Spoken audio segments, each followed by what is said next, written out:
एक बेहद दिल दहला देने वाली घटना सामने आई है। हावड़ा के जगाछा थाना अंतर्गत इच्छापुर इलाके में एक मासूम बच्ची की आंखों के सामने उसकी मां की जान ले ली गई। आरोप है कि इस वारदात को बच्ची के पिता जितेंद्र जायसवाल और भाई शेखर जायसवाल ने अंजाम दिया है।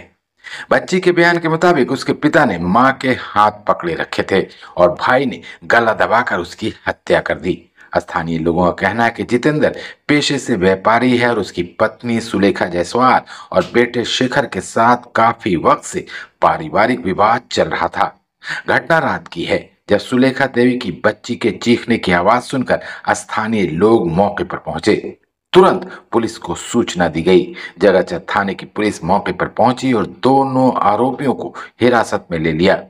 बच्ची को फिलहाल एक सुरक्षित स्थान पर रखा गया है और सुलेखा देवी के मायके वालों को खबर दे दी गई है।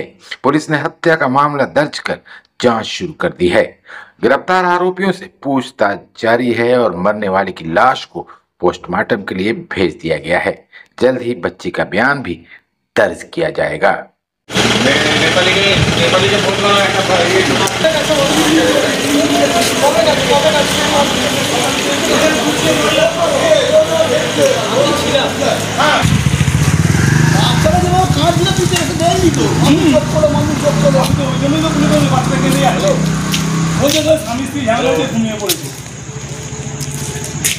কি হয়েছে ঘটনাটা?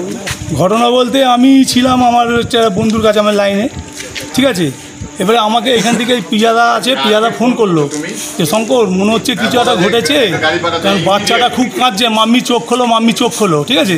তাহলে তুমি দাঁড়াও, আমি যাচ্ছি। আমি এসে ডাকলাম, নাম ধরে ডাকলাম, গেট খুলছে না, কোনো সাড়া নেই। কিন্তু আমি দেখতে পাচ্ছি পাখা চলছে, সব চলছে। আমি সংবাদদায়ী করেছি, জগাছা থানায় ফোন করি। আমার কাছে নাম্বার নেই জগাছা থানায়, আমি 100 ডায়ালে ফোন করে জগাছা থানায় ফোন করার পর জগাছা থানাকে আমি বলছে মনে হচ্ছে ওরা স্বামী স্ত্রীকে ঝগড়া হয়েছে, আবার শুয়ে পড়েছে। তাহলে দেখুন বাচ্চাটা কিন্তু কাঁদছে, মাম্মি চোখ খোলো, মাম্মি চোখ খোলো, কাঁদছে বাচ্চাটা বলতেই তখন জগাছা থানা আসে। আসার পর জগাছা ডাকতেই তখন গেট খোলে। তখন আমরা উপরে উঠে গিয়ে দেখলাম, আমরা যেটা ডাউট করছি সেটাই, বউটাকে মানে বাচ্চাটাই বয়ান দিল, ওর বাবা হাত ধরেছে আর ওর দাদা ওন্না দিয়ে গলায় টিপে মাকে মেরে দিয়েছে।